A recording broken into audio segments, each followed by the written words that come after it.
The freedom of expression. Daily use it, whether you use it in what you say, what you do, even what you wear. But what if that right, that essence of liberty, was taken away by the force that's supposed to protect your rights? Government. This is the history and reality of the citizens of Cuba.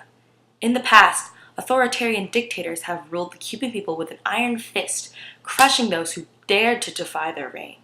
While not as extreme, the Cuban government today still greatly inhibits the use of freedom of expression by the people through arbitrary arrest, physical punishment, and social demotion. Although outside organizations such as the United Nations attempt to lessen Cuba's control of their people and release their political prisoners, Cuba remains persistent in keeping the freedom of expression locked away from their citizens. One of the ways the Cuban government controls the freedom of expression is that they control the media greatly to prevent anti-government ideas to spread.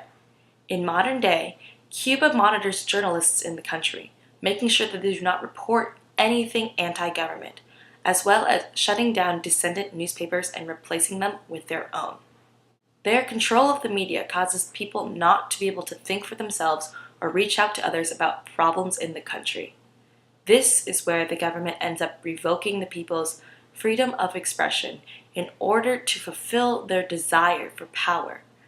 By controlling the media, the government eliminates the people's ability to voice their opinions. This takes away one of humanity's most valued treasures, the freedom of expression, and therefore their right to their own thoughts. In a free country, the Cuban government would allow ideas to spread freely, enabling people to point out problem spots in the country that need fixing in order to strengthen the country and improve the quality of life there. The Cuban government also frequently uses arbitrary arrest and harassment in order to silence those who speak against the government, silencing the voices of the Cuban people. Human rights activist groups and individuals are greatly limited in their actions by the government. One such group of activists is the Damas de Blanco, who fight for the release of political prisoners. As observed, an interview through Europar TV with one of their members, the group, who had won the Sakharov Prize in 2005, was only able to accept the award in 2013 due to the government not allowing them to travel to the ceremony. This group has also faced harassment from the government, as reports have counted beatings and detainments of the Damas de Blanco. This harassment of human rights activist groups is due to the Cuban government wanting complete control over the country's population without adversaries questioning their actions and laws. Why has this kind of inhumane treatment continued? The reason is because the Cuban government historically has had a correlation with the army, so the brute force needed to implement these strict boundaries on their citizens is plentiful.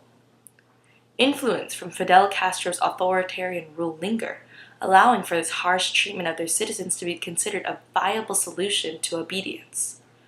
The Cuban government should stop disciplining people for speaking their minds and instead listen to them, for their ideas could lead to the improvement of the government and will put an end to this inhumane treatment. The main problem faced by the Cuban people is that the Cuban government does not take their people's opinions into consideration while making decisions, causing unrest and insurrection amongst its population. Cuba's past, such as Fidel Castro's authoritarian rule, helped implement this. Much of the freedom of expression is extinguished as the government does not consider the people worthy of solutions or ideas. In the past, several militant dictators have ruled Cuba's government, enforcing their reigns with the force of the military, leaving people with little say in government and the revocation of their freedom of expression. Batista, one of the many authoritarian rulers of Cuba's history, handpicked the government instead of allowing the people to choose those who express the public. With the constant changing and fighting for power between tyrants, the freedom of expression of the public was often left out of consideration. Even today, keeping the citizens from speaking their minds seems to be the easiest way to obedience for the government. However, it is imperative that the government understands that the force will not do what the freedom of voice can. The Cuban government needs to realize that withholding the freedom of expression is more detrimental to their reign than beneficial, and this right is necessary to the people, as it allows for them to speak for themselves and further better their country and communities.